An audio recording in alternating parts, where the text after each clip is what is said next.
오늘의 책 읽기 작품은 이무영 작가가 1955년에 발표한 며느리입니다. 이무영 작가는 농촌 문학의 대표적인 작가로 알려져 있죠. 그래서 이 작품도 그의 소설답게 시골을 배경으로 하는 농촌 소설입니다. 이무영 작가를 일컬어 흙의 작가라고 합니다.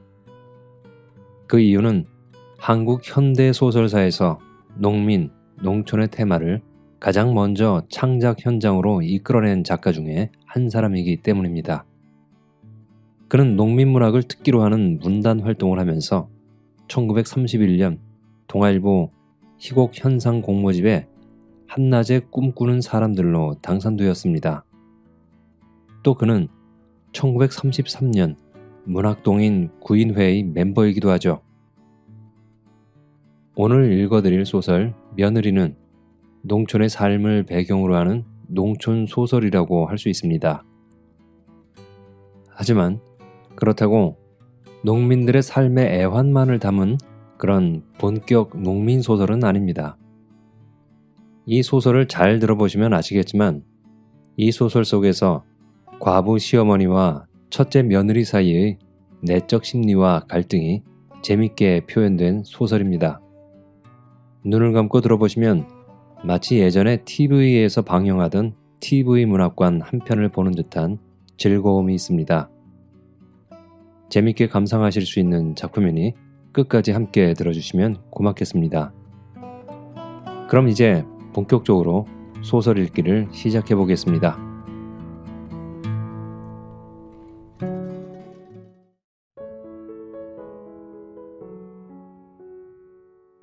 며느리 이무영.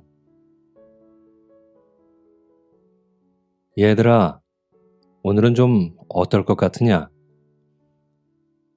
부엌에서 인기척이 나기만 하면 박과부는 자리 속에서 이렇게 허공을 대고 물어보는 것이 이 봄 이래로 버릇처럼 되어 있다. 어떨 것 같으냐는 것은 물론 날이 좀 끄물해해졌느냐는 뜻이다. 다른 날도 아닌 바로 한식날 시작을 한 객적은 비가 이틀이나 줄기차게 쏟아진 이후로는 복이 내일 모레라는데 소나기 한 줄기 안 턴 것이다. 이러다가는 모짜리 판에서 이삭이 날 지경이다. 여느 해 같으면 지금 한창 이듬맥이다, 피살이다, 매미충이 생겼느니 어쩌니 할 판인데 중답들도 아직 모를 내어볼 염량도 못하고 있다. 밭도 그대로 퍽 묵어져 빠졌다.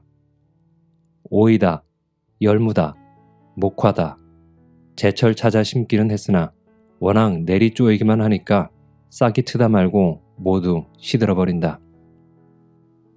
하늘은 방귀도 안 끼고 오줌도 안 눌라고? 설마 망종까지야 한 보지락 하겠지. 이 설마가 사람을 죽이는 것이다. 망종이 지나고 하지가 되어도 거짓말처럼 비 한 방울 하지 않는다. 설마를 믿고 호미모를 냈던 사람들도 물을 대다 지쳐서 나자빠지고 말았다. 아니 그래, 이런 놈의 하늘이 있단 말인가. 7년 가뭄에 비 안 오는 날 없다고면서도 이건 그런 빗방울 한 번둘 하질 않으니. 농군들은 어처구니가 없어 했다. 그놈의 원자탄인가 뭔가 때문에 천지 조화가 생겼다더니 아마 그게 정말인 모양이지. 그렇지 않고서야 요렇게 흐려보지도 못할 수가 있담. 단어도 휙 지나갔다. 그래도 중내 사내 하면서도 단오절이면 인조견 나부랭이라도 떨치는 아이들이 보이고 누가 서둘러서던지 동구방 느티나무에 그네라도 메어 있으련만 아이들이 끈개도 없는 새끼줄 그네를 버드나무 가지에 메고 싸움박질을 할 뿐이다. 그네고 자시고 할 경황이 없는 모양이다. 달걀 노른자위처럼 300줄짜리로만 쏙 뽑아 차지한 구장내 빼어놓고는 논 묵히지 않은 사람이 없다. 한식 때 한번 젖어본 채로 가랑비 한번 오지 않았고 보니 논바닥이 아니라 그대로 타작마당처럼 굳었다. 하불하, 너댓보지락은 와야만 뭐라고 내어볼 형편이다. 다들 굶어 죽었군. 굶어 죽었어. 아마 이제 우리나라에 떼정승이 날려나 보다. 굶어 죽기란 정승하기보다도 어렵다는 말을 빌려 하는 소리다. 물길만 믿고 모를 냈던 논들도 요새는 물 퍼대기에 온 집안이 논두렁잠을 자지 않으면 안 되었다. 누가 내 배 다치랴 싶게 거드름을 피우던 구장까지가 요새는 아들이 갖다 준 군대 우장을 뒤집어 쓰고 저녁이면 논으로 나간다. 이런 판국이니 온 동리 사람들이 다 고르고 난 찌걱지만 얻어 차지한 밥과분에야 더할 것도 없다. 순조로워야 마석이나 얻어먹는 너마지기가 그대로 쩍 갈라진 채 나자빠져 있던 것이다. 작년 1년 내 박과부는 두 며느리에 지금은 무남동료처럼 되어버린 복녀까지를 끌고 다니며 극성을 부려서 퇴비를 1000관 가까이나 장만했었다. 그래서 장려상까지 탔지만은 박과부의 욕심은 금년에는 아랫뱀이 두 마지기에서는 양석을 한번 내어보자는 배심이었던 것이다. 그것이 양석은커녕 꽂아보지도 못하게 되었고 보니 기가 찰 밖에는 없다. 하는 수 없이 메밀이라도 뿌려둔다고 군대에 가서 있는 둘째 아들 창수가 지난 정월달에 벗어던지고 간 군대 잠바에다 돈도 300환이나 얹어 주고서 메밀씨를 구해다 놓기는 했으나 아직도 초복 전인지라 미련이 있어서 심지를 않고 아침이면 이렇게 며느리들 보고 그날 일기를 물어보는 것이다. 그러나 박과부가 새벽마다 며느리들한테 그날 일기를 묻는 데는 또한 딴 이유가 있다. 그날의 날씨도 날씨지만 며느리들의 대답으로 그날 며느리들의 마음속을 점쳐보기 위해서다. 박과부는 아직도 쉰을 둘 넘었을 뿐이요. 자리 잡아 드러누워있는 병자도 아니다. 해가 뜨도록 질펀하니 드러누워있는 그런 성미도 못 된다. 그러고 보니 눈이 뜨이는 길로 문을 활짝 열어젖히고 하늘을 치어다 볼 수도 있건만 반드시 두 며느리한테 그날 일기를 묻는 것은 며느리들의 대답 소리로 그날 며느리의 기분을 살피자는 수단인 것이다. 얘들아, 오늘은 좀 어떨 것 같으냐? 하는 소리는 비가 옴직하냐는 소리도 되거니와 얘들아, 너희들 기분이 어떠냐? 하는 질문과도 같다. 안개만 자욱해요. 라든가 또 틀렸나 봐요. 또는 비는커녕 눈도 안 오겠어요. 이런 대답 내용으로도 며느리들의 그날 일기가 짐작이 되었지만 말소리로도 며느리들이 부어있는지 심푼영해야 하는지 기분이 가라앉았는지가 짐작이 간다. 먼저 부엌에 나온 것이 어떤 며느리인가를 알기 위한 방법도 된다. 원래 따지자면 작은 며느리가 먼저 일어나 나와야 한다. 그러나 매양 먼저 대답하는 것은 큰 며느리다. 작은 며느리가 먼저 일어나와야 할 계제인데 그것이 나중 나오면 아니 저것이 또 딴 생각을 하는 것이나 아닌가? 이런 걱정이 앞서고 큰 며느리가 먼저 나오는 것을 보면 박과부는 한편 그래도 낯살 더 먹은 것이 낫구나. 이런 생각이 들어 큰 며느리가 의젓해 보이다가도 또 한편으로는 아니 큰 것이 먼저 나온 걸 보면 간밤 또 잠을 못 잔 게 아닌가? 쓸쓸한 자리 속에 질펀이 들어있기가 싫으니까 뛰쳐나오는지도 모르리. 이런 불안이 또 머리를 들고 일어선다. 그렇다고 박과부가 수다스러운 사람이라서만도 아니다. 남편이 외정 때 징용으로 일본 야하다 제철소에 끌려갔다가 기계에 치여 죽은 지 10년이다. 이 10년간의 중년 과부 생활이 자연 박과부를 거세게 만들었고 다심하게만 했지만 두 며느리한테 신경을 쓰는 것은 반드시 그의 성격 때문만은 아닌 것이 두 며느리가 다 요새 와서 마음이 들뜬 것처럼 보여지기 시작한 것이다. 큰 며느리는 시어머니와 같은 신세였고 둘째는 남편이 있기는 하지만 생과부다. 작은 아들 창수는 결혼한 지 석 달 만에 군대에 끌려가서 벌써 3년째나 되는 것이다. 이달에는 풀린다. 세 달에는 풀린다. 편지만 오다. 또 꽁 구워 먹은 수작이었고 부양 책임 있는 집 자식은 곧 제대를 시킨다는 구장 말만 듣고 면소에도 몇 번이나 쫓아갔었다. 아버지도 없는 두 자식 중에 큰아들 창선이는 휴전이 되기 바로 직전에 전사를 했고 둘째 아들 창수가 군대에 갔고 보니 그런 법이 생겼다면 응당 창수만은 돌아와야 하느니라 했던 것이다. 그러나 그것도 말뿐이지 또 흐지부지하고 말았다. 진정서를 내면 된다는 바람에 300환이나 들여서 대서를 시켰더니 반장, 구장, 면장의 증명이 없다 해서 무효가 되었다던 것이다. 그래서 또 몇 달째 미정미정 밀려오고 있다. 큰 며느리라야 이제 겨우 26이고 보니 그야말로 청상과부다. 창선이가 전사했다는 소문이 돌자 동리 사람들은 글쎄 창선이 댁이 붙어 있을까? 자식이 있다고는 하지만 그깟 계집애 하나.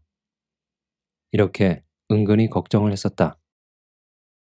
동리 사람뿐만 아니라 박과부도 그랬다. 아이가 삽삽하고 부침성도 있고 워낙 가난한 집에 태어나서 고생을 하고 자란 터라 속도 트였다지만 나이 20에 무엇이 미진해서 이런 집에 붙어 있으랴 했다. 저것이 머슴애이기나 했더라면. 박과부는 손녀를 바라보면서 몇 번이나 이렇게 한탄을 했었다. 아들이었더라면 혹시 그것한테나 마음을 붙이고 붙어 있을지도 모른다 싶었던 것이다. 그래서 장사랍시고 지낸 지 한 두어 달쯤 되어서던가 한번 박과부가 선손을 써본 적도 있다. 애 애미야. 너 기나긴 청춘을 어떻게 저것만 바라고 살 수 있겠느냐. 나야 내가 저것한테라도 마음을 붙이고 있기를 바라지만 어디 너한테야. 이렇게 며느리의 마음을 떠보려니까 며느리는 펄쩍 뛰었었다. 아니 어머니도 망측한 말씀을 하시네요. 아마 어머니가 제가 싫어지셨나 봐. 암만 싫다셔도 이 집에서 단 한 발자국도 나가질 않을 테니 그런 줄 아셔요, 어머니. 이렇게 나글나글 웃기까지 했었다.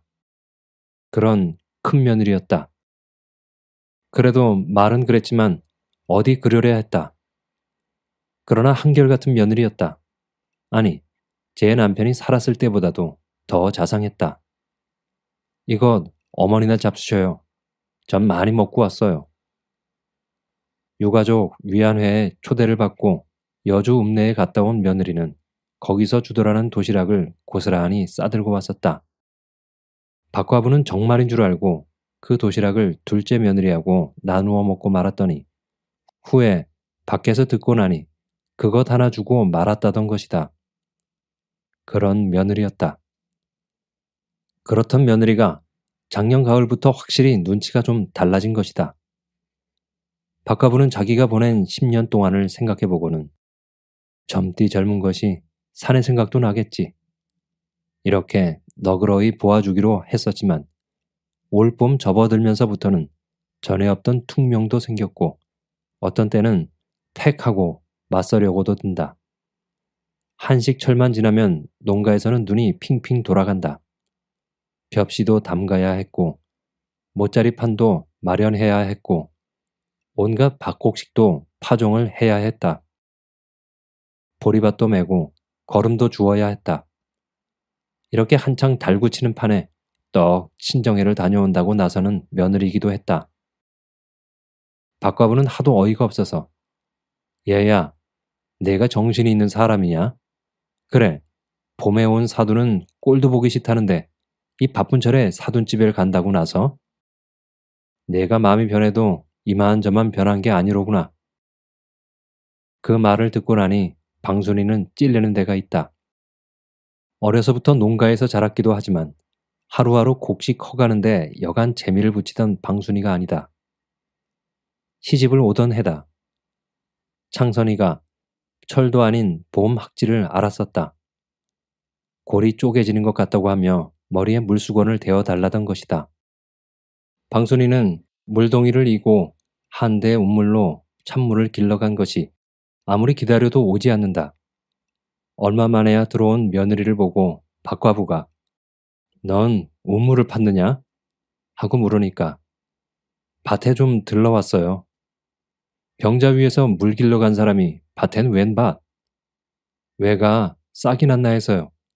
간밤 꿈엔 안 났겠지요? 그래, 싹이 났던? 박과부도 대견해서 웃었었다. 농갓집 맏며느리는 저래야 하느니라 했던 것이다. 요만큼 뽀쪽이 나왔어요, 어머님. 어떻게나 귀엽던지 똑 따주고 싶겠지요. 너 그러다가 내 남편한테 왜 싹이 더 중하냐고 쫓겨날라. 고마워서 한 소리였다. 쫓아내면 쫓겨가지요, 뭐. 어디 가면 왜 싹 없을라고요. 저런 망할 것. 그래, 남편보다도 외싹이 더 대단하다는 거야? 하고 창선이가 방에서 소리를 쳤을 때도 남편 없이는 살겠어도 곡식 기르는 맛없인 못 살아요. 이런 방순이었었다. 이렇던 며느리가 이 바쁜 봄철에 친정애를 가겠노라는 것이다. 오냐, 내 맘 내키는 대로 해라만서도 하고 박과부는 앵동그라졌다. 아마 봄철에 친정 간다는 사람은 세상을 발칵 뒤집어도 너밖엔 없을 거다. 내가 다 날 업수이 여기고 하는 수작인 줄 나도 안다. 할 대로 해. 아들이 아직 살아있었을 때의 박과부는 며느리를 들볶아대는 시어머니는 아니었지만 아직 젊은 과부였더니만큼 그렇게 녹록한 시어머니도 아니었었다. 자식이 며느리 방에 들어간다고 트집을 잡아 중내 산에 나대기까지는 않았어도 며느리 방에서 나오는 아들을 보는 눈은 어느 때 한번 모질지 않은 때가 없었다. 그러나 자식이 덜컥 죽고 난 다음부터는 자기도 모르게 큰 며느리를 바라다 보는 눈은 달라졌었고 말소리에도 가시가 돋지는 않았었다. 그래, 정말 가겠다는 거냐? 어서 가봐라. 가서 아주 올 것 없다. 지금이 어느 철인데 사돈집을 간다는 거야. 아들이 죽은 후로 이렇게 며느리한테 모진 소리를 하기도 처음이었거니와 며느리 또한 시어머니의 뜻을 무시하기도 그것이 처음이었다. 어디 사돈집인가요? 친정집이지요. 누가 오래나 있겠답니까? 하도 꿈자리가 뒤숭숭하니까 잠깐 다녀만 오겠다고 그러지 않아요. 뭐냐? 마음대로 해. 말리지 않을 테니 마음대로 하란 말이야. 언제 네가 어른을 어른으로 알았더냐? 시험이 대접을 했고. 이런 말다툼을 하고서도 며느리는 기어코 어린 것을 끌고 저희 집에를 갔다 왔던 것이다. 생각더니보다는 일찍 돌아왔었다. 그러나 날짜가 문제가 아니다. 가지 말라는데 갔다는 사실이 문제였다. 고부간 사이에 틈이 벌기 시작한 것도 이때부터다. 며느리가 시어미 말을 거역했다는 이 엄연한 사실이 박과부의 의혹을 샀었고 그렇게 보고 나면 그럴 만한 일이 없는 것도 아니다. 올 정월달에도 집에를 갔다 왔는데 또 간다는 것도 우습거니와 요 한 보름 전에는 육촌 오라버니인가 뭔가 된다는 젊은 아이가 다녀갔고 편지도 2번이나 왔었다. 전에 없던 일이었다. 박과부는 그 육촌 오라비라는 사나이가 심상치 않으니라 한 것이다. 치마에 바람이 나게 나대어도 미처 손이 안 돌아갈 봄철에 일손을 쥔 채 맥 놓고서 섰기가 일수다. 밭을 매다가도 그랬다. 절구지를 하다가도 그랬었다. 그럴 때마다 박과부는 얘야, 넌 절구지를 하다 말고서 뭘 그리 섰는 거야? 하고 쏘아붙일라 치면 쟤라서 질겁을 해서 다시 일손을 잡지만 그때뿐이었다. 넌 아무래도 탈이 난 사람인가 보다. 일하던 사람이 일엔 정신이 없고 뭔 생각에 팔리는 거냐? 그럴 마련이면 아주 요정을 내자. 너 갈 때 있건 가고. 어느 뉘집개가 짖느냐는 투다. 그러면 박과부는 속이 왈칵 뒤집혀지고 말던 것이다. 복녀야, 너 내 큰형이 혹 보따리를 싸는가 잘 살펴봐라. 장터에 나가지 않으면 안 될 때는 박과부는 딸한테 슬며시 귀뜸도 한다. 여인네만 살고 있는 터고 보니 사내처럼 나돌아야 할 일도 많던 것이다. 왜 어머니? 글쎄, 잘 챙겨보란 말이다. 너 두고 봐라. 내 큰형은 마음이 변했어. 인제 제 집으로 간다고 내댈 거니 두고 봐. 설마 하고 아직 15밖에 안 된 복녀한테는 믿어지지가 않았다. 설마가 뭐야? 잘 살펴봐. 박가부는 이렇게 장담도 했지만은 역시 나이를 먹으니만큼 짐작도 빨랐다. 큰 며느리 방순이는 첫 정월에 친정에를 다녀온 뒤부터 시집을 떠날 궁리만 해오고 있던 것이다. 이 이상 혼자는 견디기가 어려웠었다. 방순이가 기어코 이 집을 나가리라는 결심을 마지막으로 한 것은 단오날 저녁이었다. 방순이는 저번에 육촌 오라버니라고 시어머니한테 거짓말을 한 춘근이와 그런 약속까지 되어 있었던 것이다. 단오에는 친정에 다녀서 오마 하고 그 길로 곧장 영등포로 오라던 것이다. 방순이도 그러마했었다. 춘근이와는 어려서부터 잘 알던 사이다. 방순이가 국민학교를 졸업했을 때는 춘근이는 이미 상업학교 고등과 1학년이었다. 어려서는 서로 욕지거리도 하던 사이였지만 커갈수록에 길에서 마주치면 외면도 했고 방순이가 이성이라는 것에 눈을 뜨기 시작했을 무렵 춘근이는 서울 여학생과 결혼을 하고 말았다. 물론 춘근이와 그런 약속을 한 적도 없고 서로 손 한번 만져본 일도 없기는 했지만 방순이는 꼭 속아 넘어간 것만 같았다. 말하자면 방순이가 짝사랑을 한 셈이었다. 방순이가 18살 때 일이다. 그 뒤 방순이는 아버지가 시키는 대로 창선이와 결혼을 했고 춘근이의 이름조차 잊고 살아왔었다. 그 춘근이를 지난 정월 집에 갔다가 우연히도 만났던 것이다. 춘근이는 아내한테 아이가 없어서 늘 불만이란 이야기는 전에도 들었었지만 지난 겨울에 아주 헤어지고 말았다는 것이다. 영등포에서는 자동차 부속품 장사를 조그맣게 차려가지고 먹을 것은 걱정이 없다고도 했다. 바로 보름날 밤이었다. 춘근 누이 동생 춘자도 친정에 와 있어서 방순이는 오래간만에 코를 같이 흘리던 동무와 함께 동리 처녀애들과 팔뚝맞기 화투 장난을 하고 있었다. 거기에 춘근이가 들어오면서 나도 한몫 끼자꾸나 이렇게 달려들었었다. 아니 오빠도 남 여자들 노는데 남자 양반이 왜 뛰어들까? 하고 춘자는 나무라면서도 자리를 마련해준다. 방순이도 맞았고 춘근이가 맞기도 했다. 세 번째인가 방순이가 졌을 때다. 춘근이는 방순이의 손을 쥐는 것이 아니라 사뭇 잡던 것이다. 은근한 이야기를 하듯 손에다 힘을 자긋이 주면서 울면 안 돼요. 지금까진 사정을 봤지만 아까 방순이가 날 몹시 때렸으니까 나도 사정을 안 볼 테야. 골래지 않지요? 춘근이는 이런 소리를 했다. 그런 이야기를 하는 동안 방순이의 손가락이 아플 만큼 춘근의 소나귀에는 힘이 주어진다. 방순이의 손을 잡는 기쁨을 연장하기 위해서였던지도 모른다. 방순이도 어쩐 일인지 그것이 싫지가 않았다. 아니, 싫기는 고사하고 허젓한 행복에 잠겨지는 것 같은 기쁨이 느껴지는 것이었다.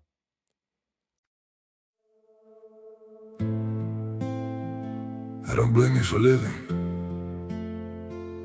with this wish. Had been enough for you to stay.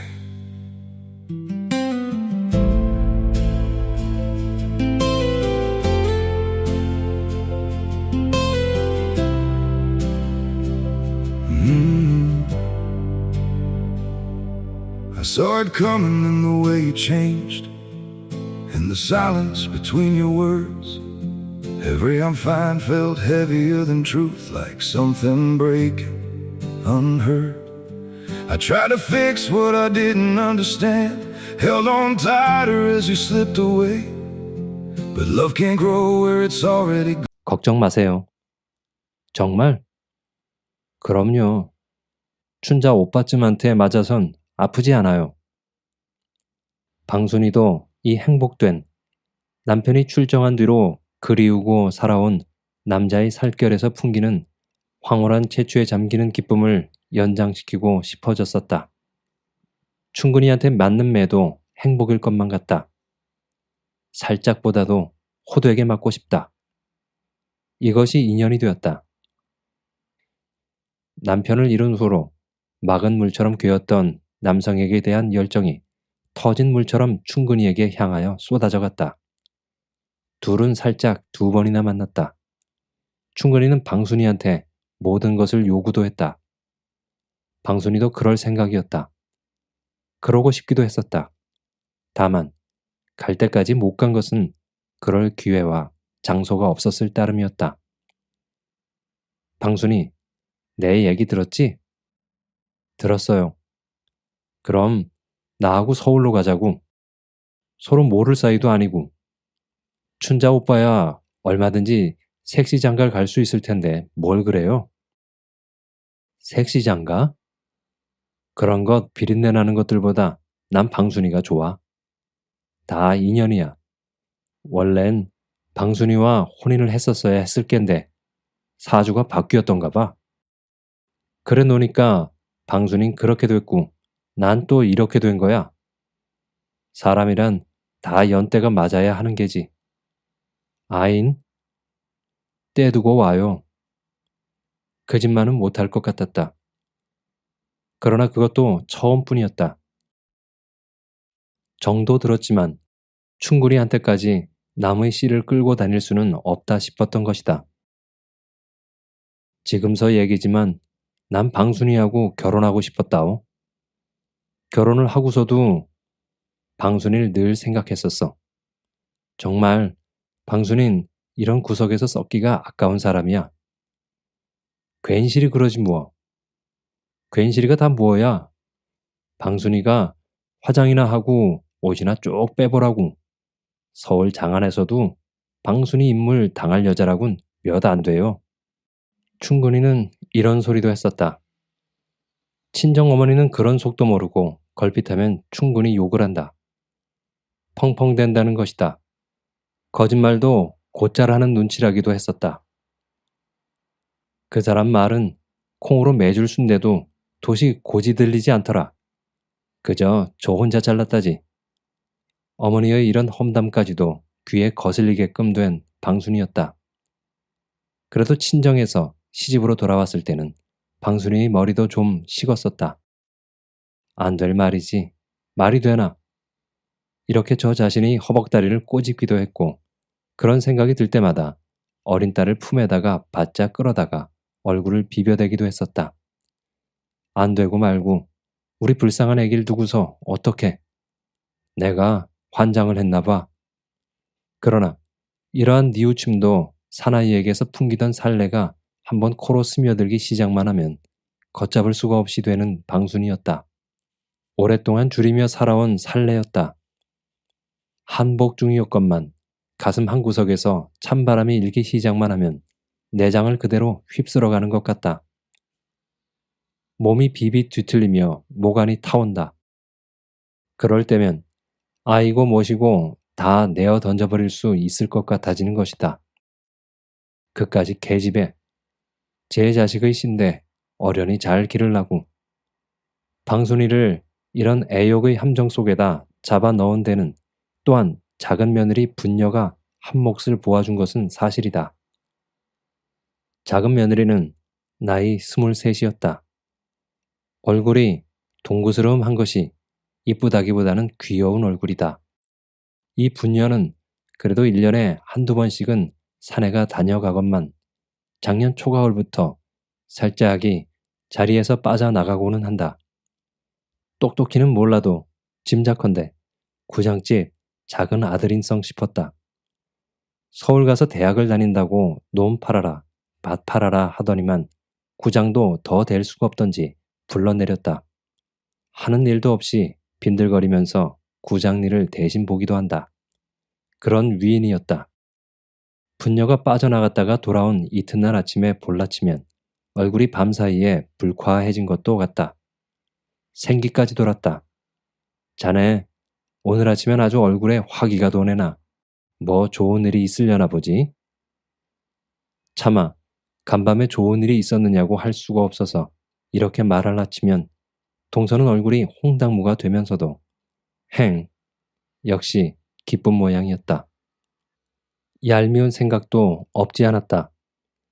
아직도 나이 어린 것이 착살맞게도 사내한테 바치는 꼴이 꼭 쥐어받고도 싶다. 그렇다고 그런 이야기를 시어머니한테 토설할 수도 없다. 자네 어딜 갔다 오나? 한 번은 참다 못해서 들어오는 동서를 나무란 일도 있다. 설사병 때문에 큰일 났어요. 요 앙큼한 것. 곧 이런 소리가 나가는 것을 꾹 참았다. 디딤돌 뒷간이고 보니 그런 앙큼한 거짓말도 못하련만 사내에 눈이 어두워지면 그런 분간도 안 가는지 모른다 싶다. 이 동서가 구장집 작은 아들을 만나고 오는 동안이란 방순이한테는 정말 견딜 수 없는 시간이었다. 괘씸한 생각, 얄밉고 착살맞은 생각, 이런 증오의 감정도 감정이려니와 젊은 사나이의 품 안에 안기어 숨을 핥다길 동서를 상상할 때 방순이는 일종 회오리 바람 속에 휘갑을 당하던 것이다. 견디기 어려운 고통의 순간이었다. 참기 어려운 격정이기도 했었다. 동세년이 저쫀데 나꺼정 가버려? 이런 생각을 할 때는 방순이도 제정신으로 돌아간 때다. 그러나 그런 반성이란 역시 의지였다. 생리는 아니다. 초복을 지난 지 사흘째 되는 날 밤, 방순이는 드디어 결심을 했다. 그 전전날 충근이한테서 편지가 왔던 것이다. 시어머니란 까막눈인지라 편지를 본데도 무슨 그림인지도 모르겠지만 신우이는 그래도 국민학교 3학년까지는 다닌 터라 그럭저럭 뜯어볼 줄은 알아 은근히 마음을 졸이었지만 그날은 마침 들깨밭을 메고 있는데 학교에 갔다 오던 동네 아이가 우체부가 주더라면서 편지 한 장을 주던 것이다. 마침 시어머니는 뚝 넘어 고추밭에 내려가고 없었다. 6월 유든날 새벽 장수리 버스 정거장으로 나오라는 것이다. 오라비 유든날 여주 올라간다. 한번 만나고 싶다마는 만날 길이 없구나. 기별할 것이 있거든 내가 그리로 나오든지 사람을 내어 보내든지 해라. 이런 사연이 무슨 뜻인지 방순이는 잘 알고 있다. 나올 때는 아무것도 생각 말고 입은 채로 살짝 나오라는 말은 전부터 해오던 부탁이다. 사실 또 헌 털뱅이를 들고 나갔자 서울 바닥에 가서 걸칠 만한 것도 못 된다. 저녁을 먹고 동서가 복녀와 목마를 하러 간다고 나간 틈에 인조견 치마 2개와 적삼 1개를 뚜루루 말아서 장 뒤에다 숨겨놓고 빠져나갈 궁리만 하고 있다. 장술이라면 친정 가는 길과 정반대 길인지라 들킨다 해도 잡힐 염려는 없다. 충근이가 그런 데까지 머리를 쓴 것이 고마웠다. 이제 남은 일이란 과부 시어머니의 어린 자식까지 내어 던지고 도망을 하는 자기 자신의 행동을 합리화시키는 일뿐이다. 그런 시어머니하고 방순이는 이렇게 트집을 잡아본다. 전에는 흉이 아니었지만 사실 남편이 있을 때는 뭐니 해도 트집을 잡아서 들볶기도 한 시어머니라 했다. 과부치고서는 심한 시어머니도 아니었지만 지금 방순이는 지난날 남편이 살았을 동안 가끔 가다가 들거 울러 넘기던 심한 시어머니만을 기억에 살려보는 것이다. 아들이 좀 일찌감치 아내 방으로 들어가는 것을 보면 심통이 나서 뭐다 자꾸만 불러내던 것이다. 아들도 그런 어머니의 마음속을 들여다보던지라 곧잘 말을 듣다가도 어떤 때는 머리가 아파서 그래요. 좀 내버려둬 줘요. 하고 퉁명을 부리기도 했다. 그러면 과부 어머니는 봉당에 털썩 주저앉아서는 푸념을 해대던 것이다. 한 번은 너 이놈 내 계집만 아느냐 하고 옆에 내 역성을 한다고 머리를 끄어들고 주먹으로 아들이 등을 펑펑 팬 일도 있다. 그런 시어머니 밑에서 어떻게 방순이는 이렇게 자기를 합리화시켜 간다. 시누인년이란 것도 그렇지. 여우처럼 눈치만 살살 보고 있는 말 없는 말 고자질이나 하다가 방순이는 멈칫했다. 몸이 달아서 시누이까지 끌고 들어가 보려 했지만 아무리 따져보아도 시누이는 그런 시누이가 아니다. 아직 나이가 어려도 오라범 댁을 불쌍하게 여기었고 조카도 귀여워했고 먹을 것이 생겨도 언니 좀 먹어요. 먹어야 저진하지. 이런 시누이였다. 죄로 가지. 그 시누이를 모함하다니. 정말 궁했다. 아무리 시어머니를 몹쓸 시어미로 몰아보아도 그랬고 시누이를 끌고 들어가 보아도 어린 자식의 과부 시어머니를 두고 사내 꽁무니를 따라가는 자기를 떳떳하게 만들어줄 구실은 없었던 것이다. 이렇게 궁지에 빠진 방순이를 건져준 구실이 나섰다. 방순이는 눈이 번했다. 가난이었다. 거기다가 30년째 처음 볼 가뭄이라는 것이다.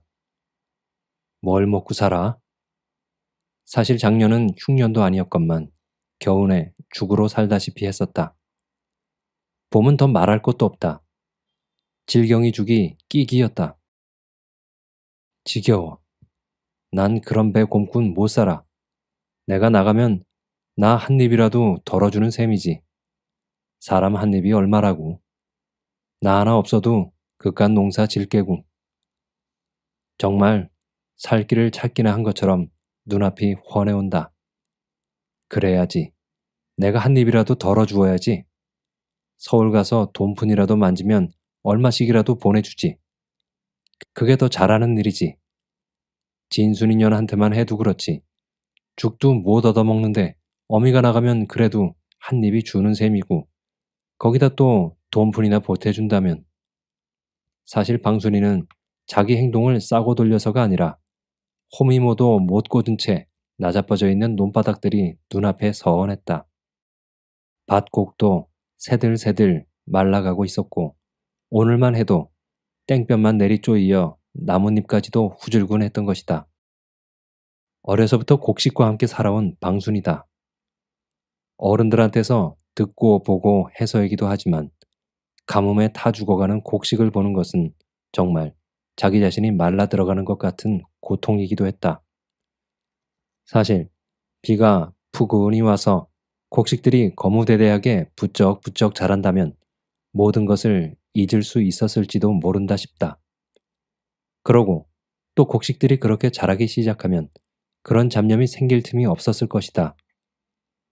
들에 나가보면 노는 묵어 자빠졌고 수수다, 조다, 심지어 그것도 입에 넣는 곡식이라고 옥수수까지 잎이 새들거린다. 날로 말라 비틀어지는 곡식잎을 보니 사람도 그대로 시드는 것만 같았다. 아니, 곡식 시들고 농군이 살찐 일도 없다. 옛날 같았으면 만주 이민으로나 나선다지. 인제 다 굶어 죽었다. 하늘도 인종이 너무 많으니까 좀 인종을 줄이자는 거야. 노인들이 하늘을 쳐다보고 하던 소리들이다. 방순이는 잘 생각했으니까 하면서도 역시 한편으로는 달아난 뒤에 동리 여편네들이 주고받을 욕짓거리를 생각만 해도 진땀이 솟는다. 무섭기까지 하다. 그런 환양년, 아무리 사내가 그립기루니 늙은 과부 시어미에 어린 자식까지 내던지고 이런 소리가 곧 귓전에서 난다. 그러면 방순이는 또 흉년을 내세운다. 이 흉년에 이렇게 살아야 하느냐 했다. 방순이는 또 같은 말을 되풀이한다. 진순이한테도 그래. 어미가 있어 굶기기보다는 하다못해서 옷 한 가지씩을 해보낸데도 벌써 구실이 아니었다. 그것이 도리일 것만 같다. 시어머니도 그러길 바랄지도 모르지 않나. 한 달에 단돈 몇 푼씩만이라도 보태주면. 이런 결심이 선 것은 첫 닭이 호들갑을 떨며 울어댈 무렵이었다. 간밤에도 살짝 빠져나갔다가 들어온 동서는 내가 무슨 걱정, 내 팔자를 봐요 하는 듯이 내 활개를 펴고 잠이 들어 있었다. 방순이는 죽은 듯이 자리에 들어 있었다. 닭이 두 회만 울면 빠져나갈 생각이었다. 시간이 가지 않는 것이 안타깝다. 조바심까지 난다. 장차 저지르려는 일에 대한 공포에 사로잡혀 있으면서도 진땀이 자꾸만 흐른다. 마치 무더운 날씨 같다. 그러다가 깜빡 잠이 들고 말았다. 잠시라도 눈을 붙이자는 것이다. 꿈이었다. 벼락치는 소리가 요란하다. 번개도 났다. 대낮처럼 밝아지더니만 또 꽈르르 꽈르르 어디를 내려조진다. 무서운 비였다. 아니, 비가 아니라 사뭇 폭포다. 에이구, 잘 쏟아진다.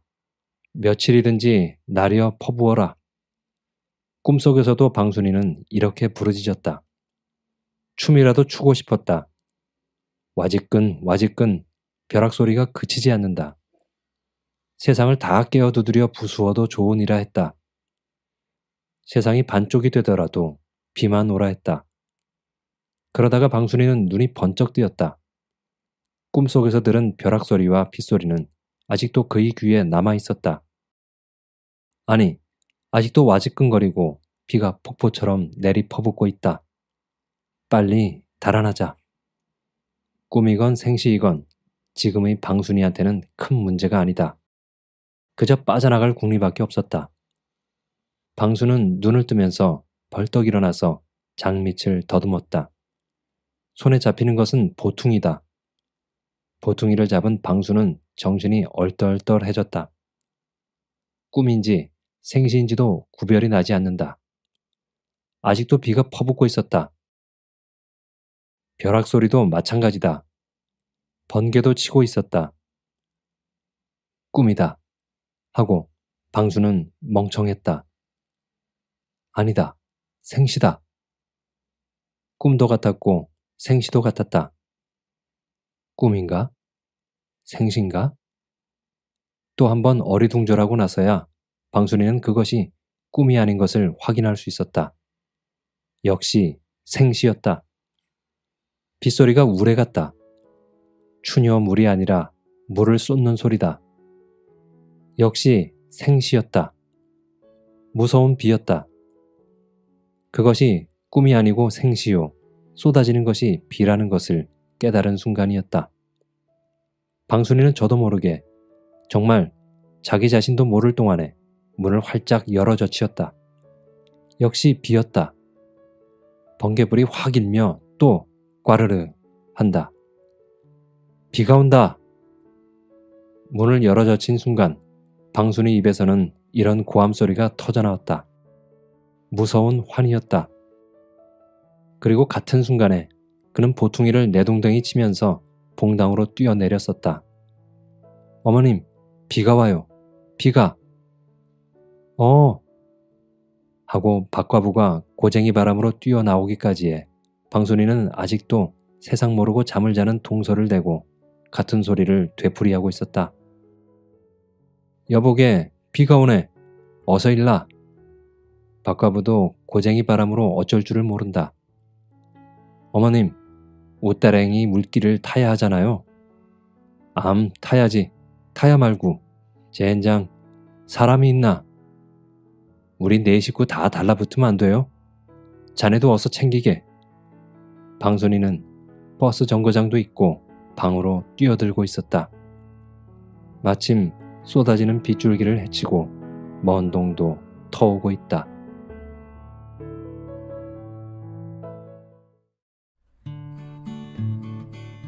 재미있게 감상하셨나요? 작가는 농촌에서 가뭄일 때와 비가 내릴 때 각각의 상황에서 도덕성, 인간성이 어떻게 무너지고 어떻게 회복되는지를 대비하며 이야기해주고 싶었던 것 같습니다. 마지막 장면에서 춘궁과 떠날 마음을 먹고 있던 첫째 며느리 방순이가 억수같이 내리는 장대비를 보면서 자신도 모르게 마음을 되돌리는 장면은 뭔가 시원한 카타르시스를 느끼게 합니다. 그간의 마음고생이 비와 함께 일순에 날려지는 듯한 그 장면은 소설의 마지막 장면으로서 최고의 장면이라 할 만합니다.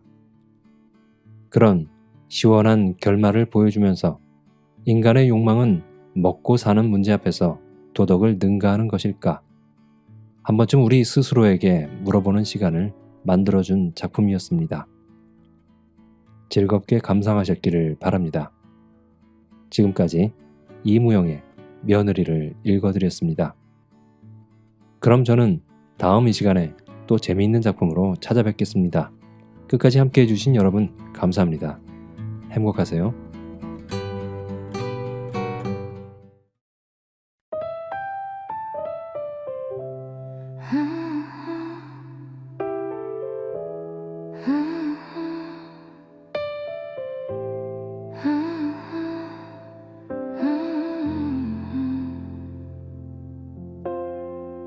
살다 보니 별거 없더라.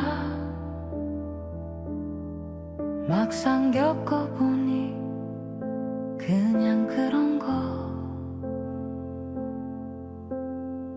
복잡하게 생각했던 것들 시간 지나니 다 흘러가더라.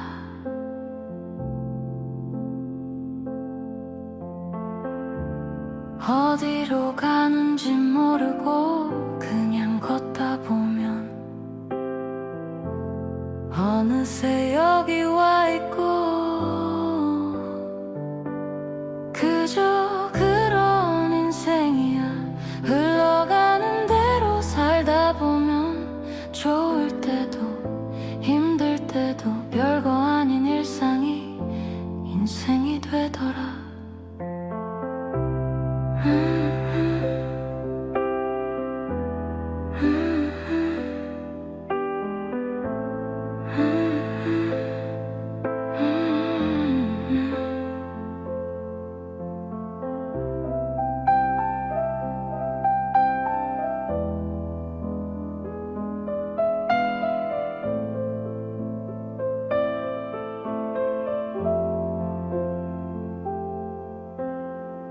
꿈도 많았고 이루고 싶은 것도 많았는데 지금 보니 그냥 하루하루 사람들 만나고 헤어지고 그렇게 흘러가더라. 무엇을 위해 사는지 물어보면 답이 없고 그냥 사라지니까 그저 그런 인생이야. 흘러가는 대로 살다 보면 좋을 때도 힘들 때도 별거 아닌 일상이 인생이 되더라.